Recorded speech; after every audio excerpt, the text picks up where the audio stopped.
마태복음 4장 1절부터 11절입니다. 제가 봉독하겠습니다. 그때 예수께서 성령에게 이끌려 마귀에게 시험을 받으러 광야로 가사 40일 밤낮으로 금식하신 후에 줄이신지라. 시험하는 자가 예수께 나와서 이르되 내가 만일 하나님의 아들이어든 명하여 이 돌들로 떡덩이가 되게 하라. 예수께서 대답하여 이르시되 기록되었으되 사람이 떡으로만 살 것이 아니요 하나님의 입으로부터 나오는 모든 말씀으로 살 것이라 하였느니라 하시니, 이에 마귀가 예수를 거룩한 성으로 데려다가 성전 꼭대기에 세우고 이르되 내가 만일 하나님의 아들이어든 뛰어내리라. 기록되었으되 그가 너를 위하여 그의 사자들을 명하시리니 그들이 손으로 너를 받들어 발이 돌에 부딪히지 않게 하리로다 하였느니라. 예수께서 또 이르시되 또 기록되었으되 주 너희 하나님을 시험하지 말라 하였느니라 하시니, 마귀가 또 그를 데리고 지극히 높은 산으로 가서 천하 만국과 그 영광을 보여 이르되 만일 내게 엎드려 경배하면 이 모든 것을 내게 주리라. 이에 예수께서 말씀하시되 사탄아 물러가라. 기록되었으되 주 너희 하나님께 경배하고 다만 그를 섬기라 하였느니라. 이에 마귀는 예수를 떠나고 천사들이 나와서 수종드니라. 아멘. 기도하겠습니다. 거룩하고 존귀하신 주님 감사드립니다. 주님의 날 허락하셔서 공예배로 하나님께 영광 돌릴 수 있는 이 자리를 허락하신 은혜 감사드립니다. 주님, 저희들이 이 자리가 그리스도의 보혈의 공로로 허락된 가장 귀한 자리임을 알고 늘 감사하는 마음으로 나올 수 있도록 인도하여 주옵소서. 주님, 지금은 주님의 말씀 듣는 시간입니다. 우리 안에 계신 성령께서 함께 하셔서 듣는 말씀 가운데 하나님의 음성을 듣는 자들 될 수 있도록 인도하여 주옵소서.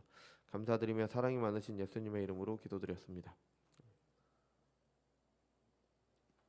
우리는 예수님께서 받으신 시험을 함께 보고 있습니다. 그래서 2주 동안 첫째 시험과 둘째 시험을 봤죠.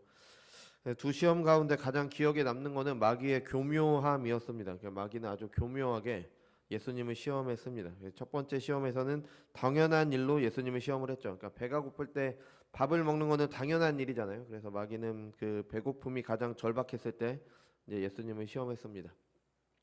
40일간 금식을 마치시고 이제 먹을 것을 먹어야겠다는 생각을 하셨을 때 이제 먹을 것으로 시험을 했죠.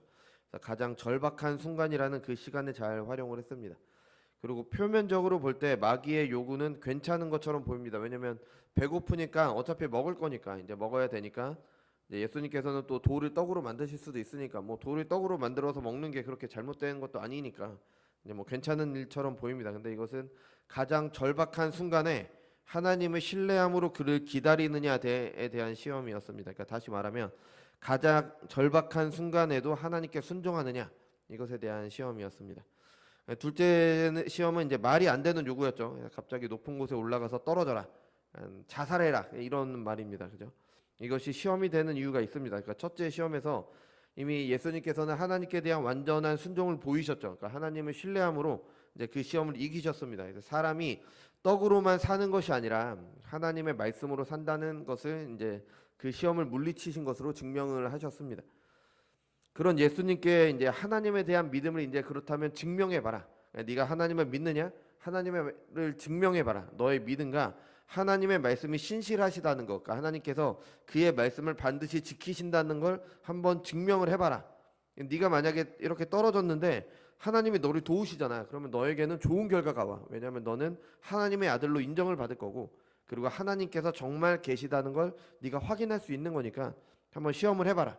이런 식으로 얘기를 했죠. 근데 이 요구는 결국 하나님을 시험하는 것의 문제였습니다. 그래서 마사에서 이스라엘이 물을 주나 안 주라로 하나님께서 계신지 안 계신지를 시험한 것과 같은 그런 시험이었죠.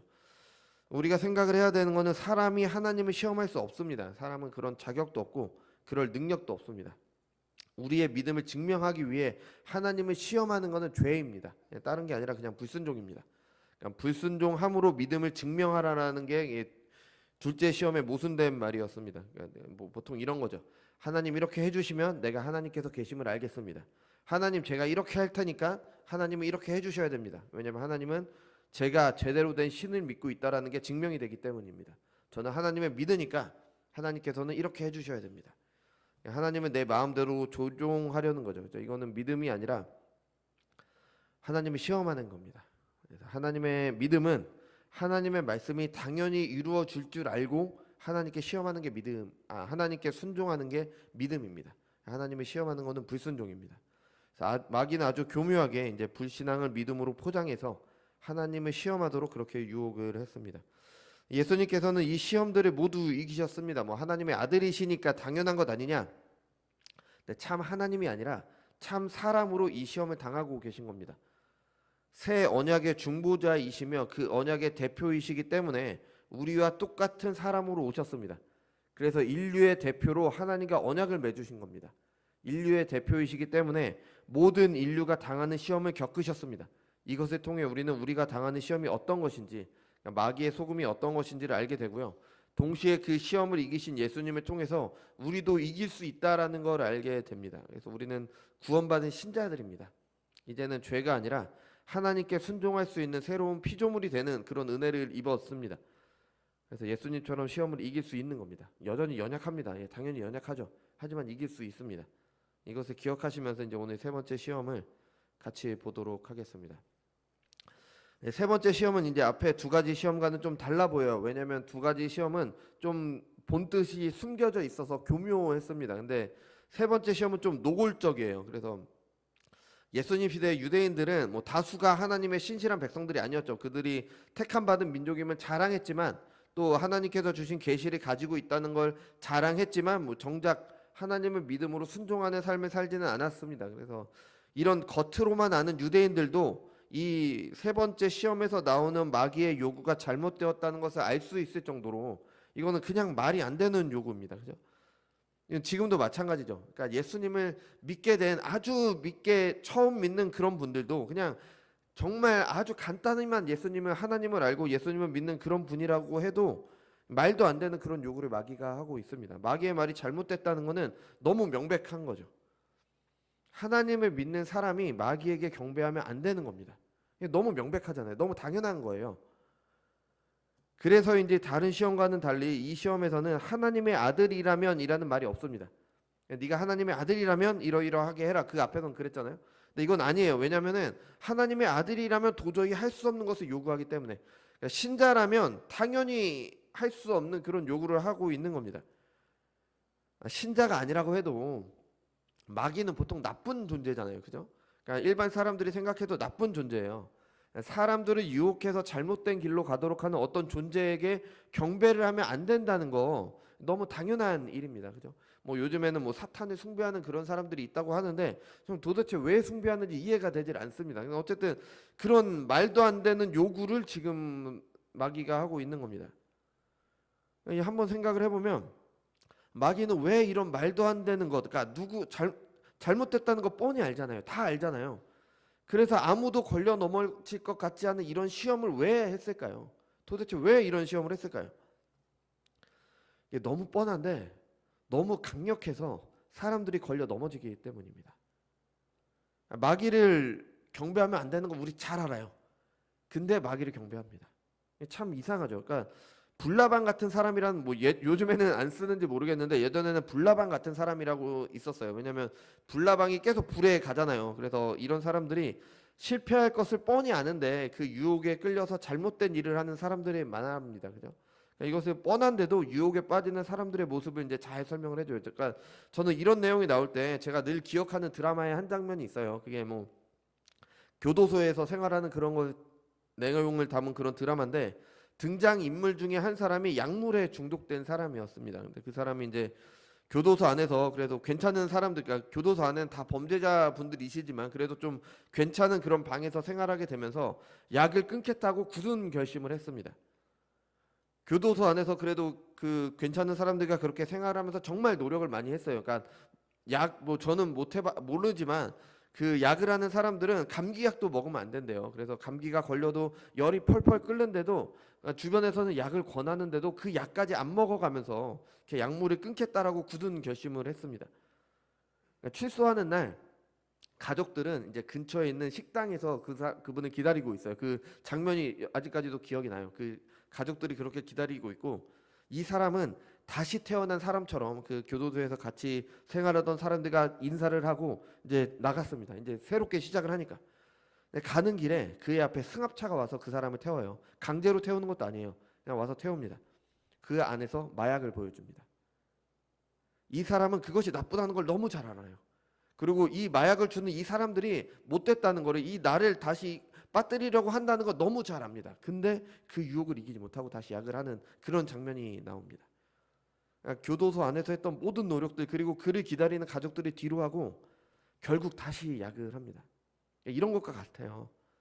잘못됐다는 거 뻔히 아는데 우리는 그 시험에 넘어지기 때문에 마귀는 이것으로 시험을 하는 겁니다. 이런 뻔한 말에 왜 넘어지? 우리는 도대체 이 뻔한 말에 왜 넘어질까요? 사탄은 예수님께 그냥 경배하라고 하지 않았어요. 그 전에 예수님을 지극히 높은 곳으로 데려갔습니다. 천하만국과 영광을 보여줬어요. 여기서는 천하만국과 영광이라는 짧은 말로 표현이 됐지만 아마 어마어마한 것들을 보여줬을 겁니다. 그러니까 사람이 만들어낼 수 있는 모든 것, 가장 화려하고 가장 웅장하고 가장 좋아할 만한 것들, 그러니까 우리가 지금 이런 말이 들으면 머릿속으로 스쳐 지나가는 것들 있잖아요. 진짜 상상조차 할 수 없는 그런 것들, 사람이라면 누구나 탐낼 만한 거, 원할 만한 것들을 보여줬겠죠. 뭐 물질적인 것도 있을 수 있겠지만 사람들이 만들어낸 정신적인 것들, 뭐 아주 아름다운 예술이나 지적인 노력의 결과물, 이런 것들 다 포함이 됩니다. 게다가 마귀는 이거 누가복음에 보면요, 이 모든 천하와 영광을 한순간에 보여줬다라고 그렇게 기록을 하고 있습니다. 그러니까 사람이 그것을 한순간에 볼 수는 없어요. 그러니까 그래서 주석가들은 보통 마귀가 예수님의 머릿속으로 이런 것을 한순간에 볼 수 있도록 했을 거다. 뭐 마귀는 능력이 있으니까요. 그죠? 이렇게 봅니다. 그러니까 가뜩이나 이제 40일을 금식해서 배가 고픈 상태셨죠. 몸과 마음이 다 지쳤습니다. 한순간에 갑자기 온갖 화려한 것들을 보여줍니다. 우리 그런 말 쓰잖아요. 혼이 쏙 빠진다. 그죠? 넋이 나간다. 그런 상태였을 거예요. 그러니까 완전히 넘어가게 하고 그런 상태에서 나에게 경배하라. 그럼 내가 이것들 다 너에게 줄게. 라고 얘기를 하는 겁니다.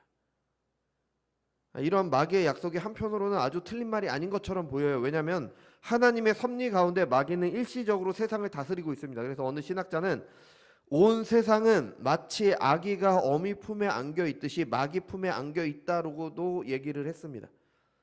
마귀는 이 세상의 임금입니다. 신이 마귀입니다. 그러니까 이 세상의 신은 마귀입니다. 그래서 그가 보여주는 모든 것들을 줄 수 있을 것처럼 그렇게 여겨지기도 해요. 그런데 거짓말이죠. 그렇죠? 모든 결정권은 하나님께 있습니다. 우리가 다니엘서에서 봤듯이 세상의 주인은 하나님이세요. 하나님께서 그의 뜻대로 세상을 다스리시는 겁니다. 마귀가 세상이 우리에게 주는 게 아닙니다. 하나님이 주시는 겁니다. 자신이 줄 수 없는 것을 줄 수 있는 것처럼 거짓말을 하고 있는 거예요. 그런데 사람들은 마귀에게 경배하면 안 된다는 거 너무 잘 알잖아요. 하지만 그가 약속한 것이 너무 달콤해서 넘어갑니다. 뻔히 잘못됐다는 거 알면서도 약속된 거 주겠다고 하는 것이 너무 좋으니까 그냥 넘어가게 되는 거죠. 이 시험이 예수님께는 또 다른 의미가 있습니다. 사실 예수님께서는 이 세상의 상속자로 오셨어요. 이미 예수님은 왕으로 오셨습니다. 그죠? 하나님께서 죽으시고 부활하신 예수님께 만물을 주셨습니다. 모든 통치와 권세와 능력과 주권과 이 세상뿐 아니라 오는 세상에 일컫는 모든 이름 위에 뛰어나게 하시고 또 모든 만물을 그의 발 아래 복종하게 하시고 그를 만물 위에 교회의 머리로 삼으셨느니라. 이미 시편에서도 약속되었던 겁니다. 내가 여호와의 명령을 전하노라. 여호와께서 내게 이르시되 너는 내 아들이라. 오늘 내가 너를 낳았도라. 내게 구하라. 내가 이방 나라를 내 유업으로 주리니 내 소유가 땅끝까지 이르리로다. 이게 예수님에 대한 기록입니다. 마귀가 주겠다고 한 세상 영광과는 좀 다를 수도 있어요. 근데 예수님께서는 이 세상의 모든 영광이 예수님의 것입니다. 예수님의 왕이세요.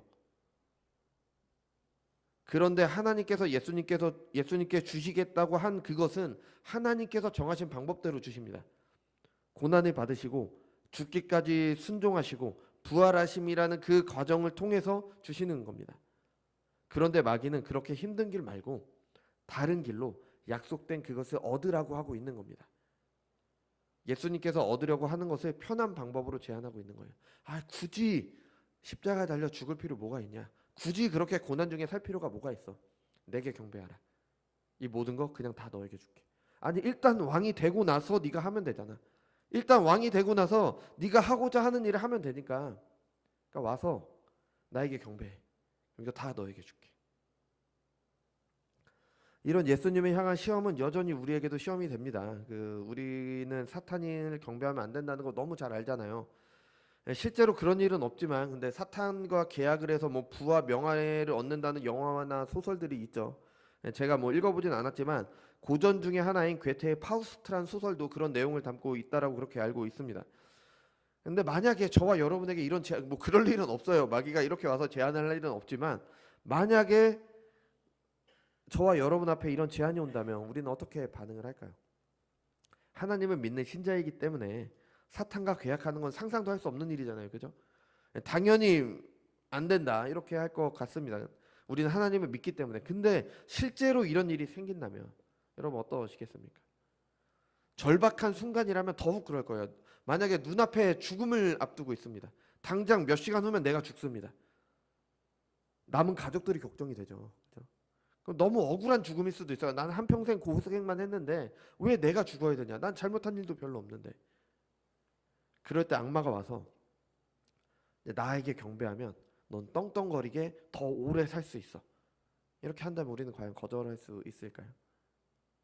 뭐 당연히 이런 일은 소설 속에나 있는 일이죠. 그죠? 그런데 그 소설들은 이 시험이 우리에게 꽤나 효과가 있다라는 걸 증명을 해주고 있는 겁니다. 그리고 이런 식은 아니지만 뭐 사탄이 직접 와서 그렇게 하진 않지만 여전히 우리에게 같은 시험들이 있습니다. 뭐 저만 그렇게 느끼는지 모르겠는데 요즘 사기에 대한 뉴스가 굉장히 많이 나와요. 뭐 과거에도 많았는지 모르겠는데 어쨌든 무슨 투자에 대한 사기가 그렇게 많이 나오고 뭐 집에 대한 것도 나오고 차에 대한 것도 나오고 일에 대한 뭐 온갖 사기들이 가득합니다. 근데 사기꾼들의 수법이 다 공개가 돼요. 어떻게 했다. 또 비슷한 방식으로 합니다. 그죠? 그런데도 사람들이 넘어가요. 왜냐하면 그들이 약속하는 열매가 너무 달콤하기 때문에. 뭐 전부 그런 것은 아니에요. 그러니까 피해갈 수 없게 그렇게 아주 사기치는 사람들도 있습니다. 뭐 연세 많으신 어르신 분들이나 뭐 절박하게 사는 사람들의 절박함을 이용하는 그런 진짜 나쁜 그런 정말 저는 그게 가장 악한 일이라고 생각이 들어요. 그런 경우도 있지만 어떤 경우에는 달콤한 열매를 원하는 사람들의 욕망을 이용하기도 합니다.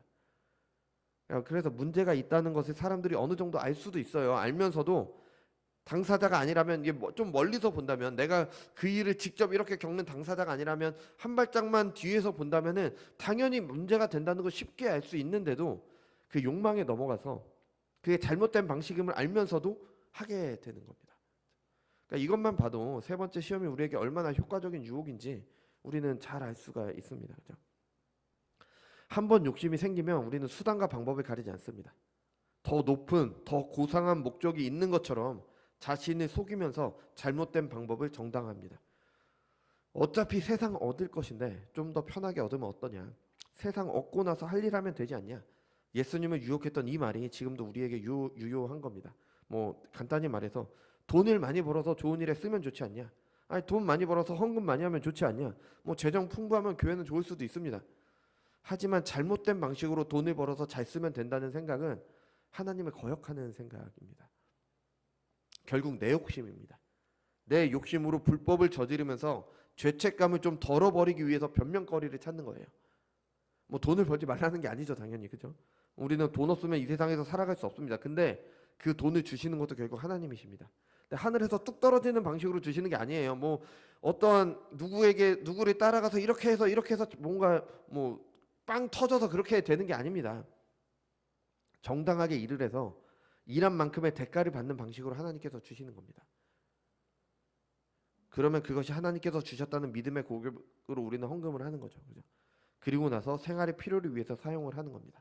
뭐 그렇다고 생존을 위해 필수적인 것만 사야 된다 이런 금욕주의도 아니에요. 하나님께서는 우리에게 주신 것을 즐기는 것도 하나님의 영광을 위해서 사는 겁니다. 맛있는 음식을 즐기면 안 된다면 왜 하나님께서 우리에게 미각을 주셨겠어요? 하나님께서 주신 맛있는 음식 먹으면서 그 즐거움도 같이 누리는 겁니다. 아니 아름다운 것 보고 우리 즐거워하잖아요. 하나님께서 만드신 세상 보고 즐거워하고 사람들이 만들어낸 어떤 그림이나 아니면 뭐 장관이다 뭐 이런 얘기 하잖아요. 그런 것들 보면서도 우리는 즐기는 겁니다. 이것도 하나님께서 주신 거니까. 뭐 어떨 때는 운동을 하면서 땀을 흘리는 거, 때로는 편안하게 휴식을 하는 거, 제가 좋아하는 건데 뭐 온천 같은 데 가서 이렇게 누워 있으면 좋잖아요. 편안하고 그런 거. 그런 것도 다 하나님께서 주신 거예요. 이런 것들 무조건 하지 말아야 된다는 금욕주의가 성경적인 게 아닙니다. 하나님께서 주신 거, 하나님께서 주신 목적에 맞게 사용함으로 즐거움을 누리는 것도 하나님의 영광을 위해 사는 것 중에 하나예요. 그런데 그것들이 지나치게 욕망해서 그게 삶의 이유와 목적이 되면 그게 문제가 되는 겁니다. 그것들을 위해 하나님을 거역하면 안 되는 겁니다. 그것들을 유지하기 위해, 그것들을 더 누리기 위해 하나님을 섬기지 않으면 안 되는 거예요. 그리고 그것들을 가지고 하는 이유에 대해서 이제 뭐 하나님에 대한 거 하나 더 붙여서 죄책감을 덜어내려고 해서는 안 되는 겁니다. 아니, 내가 이렇게 많이 벌어서 하나님의 일을 위해 쓸 거니까 이 하나님의 일 하나 더 붙여서 죄책감 더 덜어내려고 하는 겁니다. 그죠? 아주 원초적이고 유치한 예를 하나 들어볼까요? 자, 누가 저에게 와서, 여러분에게 와서 내가 너에게 100억을 줄게. 성경책 태우고 성경책을 태우고 사람들에게 하나님이 없다고 한 달 동안만 하고 다녀봐. 이런 유혹이 있다면 여러분 어떻게 하시겠습니까? 뭐 이런 유혹이 있지도 않을 거예요. 누가 저에게 뭐 100억을 주겠어요, 그죠? 근데 만약에 있다면은 한 달 동안만 하나님 모른다고 하고 나서 100억을 받고 그 이후에 잘하면 되지 않냐? 아니 그 100억 가지고 하나님의 큰 일을 위해서 쓰는 게 더 좋지 않냐? 그래서 여러분 솔직히 흔들리지 않으시겠습니까? 목사님 저도 마찬가지입니다. 그러니까 무슨 신앙 고백을 하면 목숨이 위험한 그런 상황을 말하는 게 아니라 누가 저한테 와서 아니 이렇게 하면 더 많은 성도를 모을 수 있다. 이렇게 하면 더 큰 교회를 지을 수 있다. 목회를 하는데 교회 좀 한국 교회사에 이름 좀 남겨야 되지 않겠냐. 그러면서 하나님을 거역하는 길에 따르도록 한다면 흔들리지 않은 목사님들이 계실까요? 흔들리면 안 되겠지만 뭐 저는 잘 모르겠습니다. 일단 잘못된 길이라도 사람들이 교회로 오도록 하는 것이고 하나님께 예배드리는 예배당이 크고 좋으면 좋은 것 아니냐. 일단은 그렇게 하고 나서 잘하면 되는 거 아니냐. 예수님을 유혹한 마귀의 말과 똑같은 것 아닙니까? 제 친구가 뭐 저번에 한번 말씀드렸는데 뭐 지금은 다른 교회로 옮겼는데 전라도 광주에서 가장 오래된 교회에서 부교육자로 있었어요. 그래서 한번 방문을 했습니다. 근데 그 교회 가서 예배당에 가서 이제 아무도 없으니까 이제 예배당 한번 보면서 설교단에 한번 서봤어요. 정확히는 모르겠지만 뭐 만석이 넘는 그런 교회였어요. 그러니까 굉장히 큰 교회, 가장 오래된 교회니까 사람들이 없는 상태에서도 서봤는데 그러니까 기분이 굉장히 묘했습니다. 욕심 같은 게 좀 생기더라고요. 그러니까 저에게 하나님을 배반하고 그런 곳에 설 수 있도록 해주겠다는 뭐 제안이 들어오지도 않겠지만 또 제가 뭐 그런 곳에 선다고 해서 뭐 이렇게 설교할 수 있는 주변머리도 되지 않지만 저도 사람인지라 이런 유혹이 좀 있더라고요. 그러니까 기분이 굉장히 묘했습니다. 그죠? 이런 유혹 참 강합니다. 강하죠. 여러분 어떠십니까? 마귀가 예수님에게 보여준 것처럼 온 천하의 영광을 한순간에 보여주는 것까지도 우리는 갈 필요가 없어요. 누구나 어떻게 살고 싶다는 그런 게 있습니다. 그죠? 그것을 이루어 준다고 하면 그것을 이루어 줄게 하나님 믿지 마라. 이렇게 얘기를 한다면 우리는 어떨까요? 그냥 우리가 노력하면 살 수 있는 그런 삶이 아니라 정말 너무 원하는데 내가 아무리 노력해도 가질 가능성이 전혀 없는 그런 삶을 보여준다면 내가 너에게 줄게 나를 경배해 라고 한다면 여러분 흔들리지 않겠습니까? 그 순간만 마귀에게 경배하고 그 다음부터 하나님 잘 섬기면 되지 이런 마음 갖지 않겠어요? 이 유혹이 이제 너무 멀리 있는 게 아닙니다. 이게 제가 아주 좀 허황된 예를 들어서 그럴지 모르겠지만 우리의 삶과 아주 맞닿아 있습니다. 보통 이런 일이 많죠. 한 번만 눈 감으면 모든 일이 잘 될 텐데 이번 일만 잘 넘기면 내 삶이 좀 나아질 텐데 한 번쯤은 하나님께서도 봐주시지 않을까? 내가 행복하게 사는 것이 하나님의 뜻이니까 내가 편하게 사는 게 내가 남부럽지 않게 사는 것을 하나님께서 원하시니까 이번 한 번만 넘어가자. 이후에 하나님 잘 섬기면 되는 거지. 여러분 이런 적 없으십니까? 부끄럽지만 저는 있습니다. 저는 심지어 목회를 하면서도 이런 생각을 했어요. 이게 잘못된다는 거 알게 됐고 이제는 그렇게 하지 않겠다고 이렇게 생각을 하지만 또 언제 그럴지 모릅니다. 연약한 사람이기 때문에 불법적이고 정당하지 않은 방법으로 일을 성사시키면서 결과를 가지고 자신을 위한 변명을 하고 하나님께서 이해해 주셔야 되는 것처럼 그래서 정당화시키는 거죠. 아마 돌아보시면 우리가 기억하지 못할 수도 있지만 사소한 일들부터 좀 큰 일까지 다양하게 있을 거라고 저는 그렇게 생각이 듭니다. 저도 마찬가지고요. 분명히 우리는 잘못된 방식으로 어떤 결과를 바라면 안 된다는 거 알고 있습니다.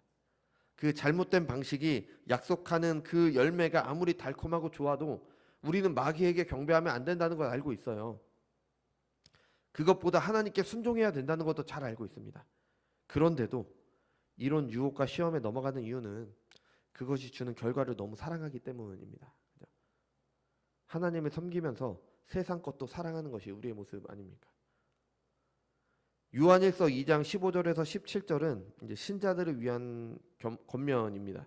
그래서 어둠에서 빛으로 옮긴 사람들, 하나님을 믿는 사람들에게 주는 권면입니다. 그러니까 아마 성경에서 사람들이 가장 싫어하는 구절 중에 하나일 거예요. 이 세상이나 이 세상에 있는 것들이 사랑하지 말라. 누구든지 세상을 사랑하면 아버지의 사랑이 그 안에 있지 아니하니 이는 세상에 있는 모든 것이 육신의 정욕과 안목의 정욕과 이생의 자랑이니 다 아버지께로부터 온 것이 아니요 이 세상으로부터 온 것이라. 이 세상도 그 정욕도 지나가되 오직 하나님의 뜻을 행하는 자는 영원히 거하느니라. 이와 비슷한 말씀이 예수님께서 이제 복음서 중에서 하셨습니다. 한 사람이 두 주인을 섬기지 못할 것이니 혹 이를 미워하고 저를 사랑하거나 혹 이를 중히 여기고 저를 경히 여김이라. 너희가 하나님과 재물을 겸하여 섬기지 못하느니라.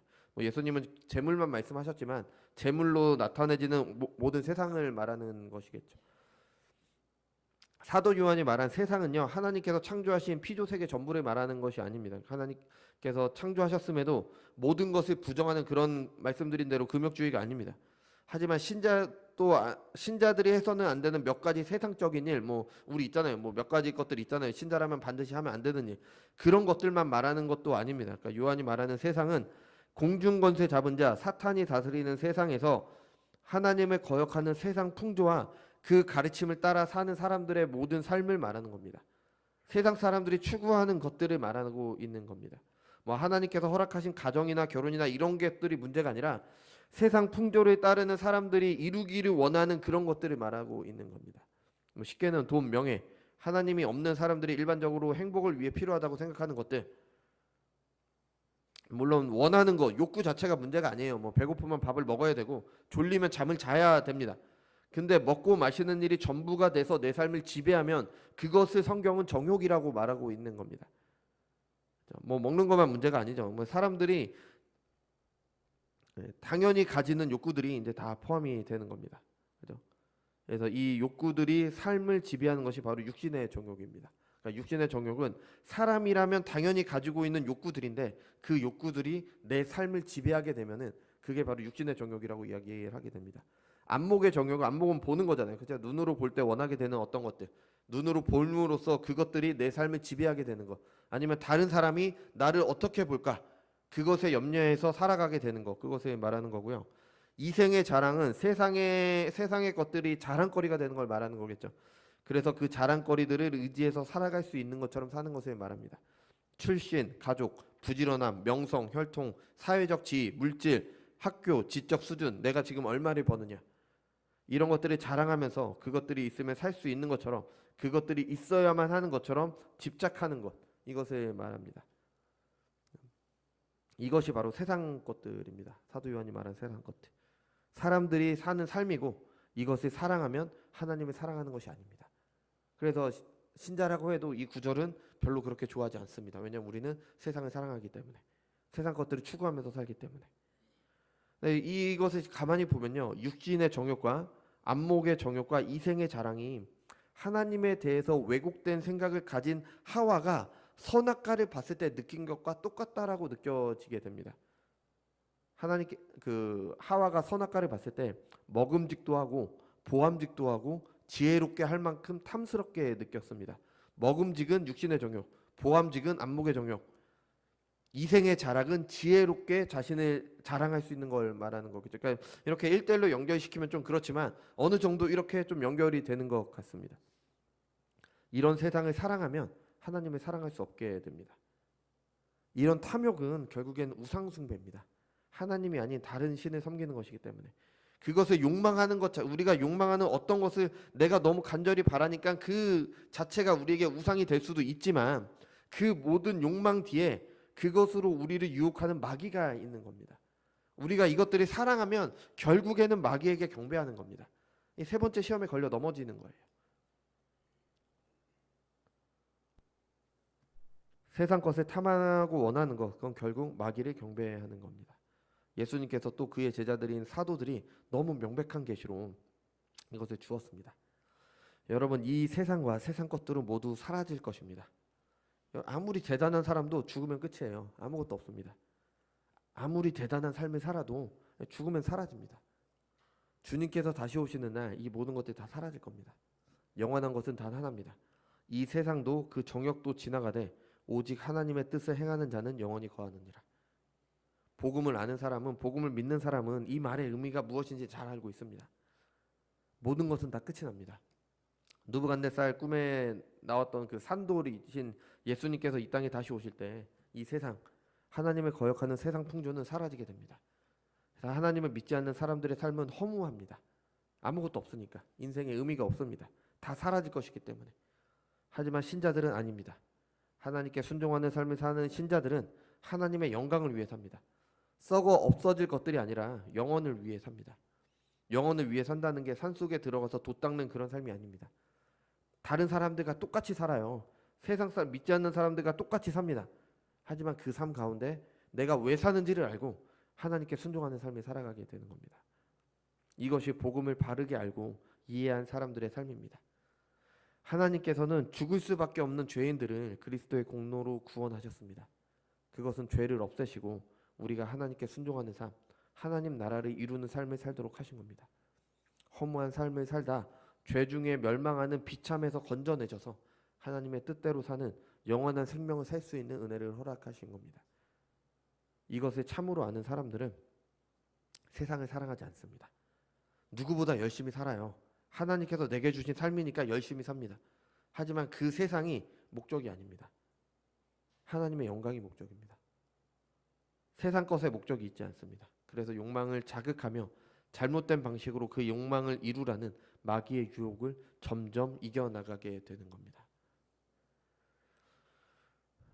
예수님께서 이 땅에서 사실 때 누구보다 하나님을 섬기는 것, 율법을 지키는 것에 진심이었던 사람들이 바리새인들이었습니다. 하지만 그들의 믿음과 행실은 헛것이었어요. 돈과 하나님을 함께 섬길 수 없다는 예수님의 말씀을 들은 그들은 이해하지 못했습니다. 바리새인들은 돈을 좋아하는 자들이라 이 모든 것을 듣고 비웃거늘. 이 세상과 세상의 것들을 사랑하는 사람들은 복음을 이해하지 못합니다. 육신의 정욕과 안목의 정욕과 이생의 자랑을 위해 사는 사람들은 생명을 주는 말씀을 이해하지 못할 뿐더러 비웃습니다. 웃기는 소리 하지 말라고 하는 거죠. 왜냐하면 그들에게 당연히 하나님 나라가 생명이 그들에게는 허락되지 않습니다. 여러분, 우리는 어떻습니까? 오늘 전해진 것이 뭐 제 말이 아니다라는 건 다 아실 수 있잖아요. 그죠? 분명히 성경이 말하는 진리입니다. 이 진리의 말씀 앞에 우리의 반응은 어떻습니까? 우리는 이 진리의 말씀을 비웃고 있습니까? 아니면 하나님의 말씀으로 바꾸고 있습니까? 예수님께서는 마귀의 유혹을 신명기 6장 13절의 말씀으로 물리치셨습니다. 내 하나님 여호와를 경외하며 그를 섬기며 그의 이름으로 맹세할 것이니라. 그러니까 이 말씀은 6장 10절부터 이어지는 말씀에 나오는 건데요. 이스라엘이 가나안에 가서 부유해졌을 때 하나님을 잊고 불순종할 것에 대한 경고 가운데 나오는 겁니다. 부유해졌다고 하나님을 잊지 말고 하나님만을 섬기고 다른 신, 우상을 섬기지 말 것을 경고한 겁니다. 자신들의 부 자체가 우상이 될 수도 있고 그 부로 유혹하는 마귀가 우상이 될 수도 있는 겁니다. 부유해지면 하나님을 잊기 싫습니다. 왜냐하면 혼자 살 수 있다고 생각하기 때문에. 이 세상에서 돈 있으면 못할 것이 없다라고 생각하게 되잖아요. 당연히 하나님을 멀리하게 됩니다. 물론 안 그러신 분들도 계시지만 그렇게 되기 쉽습니다. 그래서 잠언 30장에 나오는 아굴의 기도도 이것을 위한 간구였습니다. 내가 너무 가난해서 하나님의 영광을 가리게 될까를 두려워합니다. 아니면 내가 너무 부유해서 하나님을 잊게 될 것도 두려워합니다. 그래서 너무 부하게도 마시고 가난하게도 하지 말 것을 간구하게 되는 거죠. 여러분, 재물은 분명 사람을 하나님에게서 멀어지게 합니다. 돈이 잘못된 게 아니에요. 돈도 하나님께서 일반 은총 가운데 주신 겁니다. 편리한 삶을 살라고. 아니, 돈으로 우리가 거래를 하니까 얼마나 편해요. 좋은 거잖아요. 그죠? 하지만 그것을 사랑하고 섬기게 되기 때문에 재물은 하나님에게서 우리가 멀어지도록 하는 겁니다. 그것이 주는 달콤함에 빠지도록 하는 거죠. 그뿐만이 아니죠. 근데 그것을 욕망하는 것, 재물이 많은 것도 문제지만 많은 게 문제가 아니라 재물이 많아짐으로 그것을 사랑하게 되는 것도 문제지만 내가 재물이 많게 되기를 욕망하는 것도 하나님에게서 멀어지게 하는 겁니다. 이 세상을 살아가기 때문에 세상 것을 사랑하기 쉬운 것이 사람입니다. 잘못된 것임을 알면서도 그것을 너무 원하고 사랑해서 죄를 범하는 게 바로 우리들입니다. 마귀의 세 번째 시험은 바로 이런 사람의 연약함을 노리는 겁니다. 복음을 바로 알고 믿는 신자들은 이 시험을 이길 수 있습니다. 예수님께서 그런 하나님의 백성들을 이루시기 위해 이 땅에 오셨고 이루셨습니다. 이미 우리는 하나님의 백성들입니다. 우리가 이 은혜를 받은 사람들입니다. 여러분, 이 진리의 말씀을 깨닫고 하나님의 뜻을 행하시기 바랍니다. 이 세상과 세상 것들이 아니라 하나님의 뜻을 따르는 데 관심을 가져야 됩니다. 그럴 때 우리는 하나님 안에 영원히 거하게 되는 겁니다. 모래 위가 아닌 든든한 기초 위에 집을 짓게 됩니다. 우리 이 말씀 너무 많이 들었잖아요. 그죠? 그리고 그 집은 불에 의해 연단과 시험을 받게 됩니다. 하지만 고린도전서 3장 12절의 말씀처럼 그 집은 나무나 집 같은 걸로 만든 집이 아니라서 불에 타지 않습니다. 금과 귀금속으로 지었기 때문에 연단과 시험을 이길 수가 있는 겁니다. 이것이 이 땅에서 천국을 누리는 삶입니다. 그리고 주님께서 다시 오시는 날 우리는 이 모든 수고가 그치고 우리는 영원한 기쁨 가운데 안식을 누리게 될 겁니다. 우리에게 이런 은혜가 허락되길 바랍니다. 기도하겠습니다.